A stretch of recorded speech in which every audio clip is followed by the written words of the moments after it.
শ্যামা কখনো শ্বেত, কখনো পীত, কখনো নীল লোহিত রে।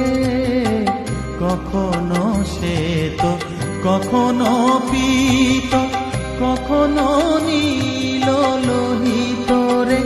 মায়ের সে ভাব কেমনে বুঝিতে না পারি, সে ভাব কেমনে বুঝিতে না পারি। ভাবিতে জন্ম গেল রে শ্যামা, মা কি আমার কালো।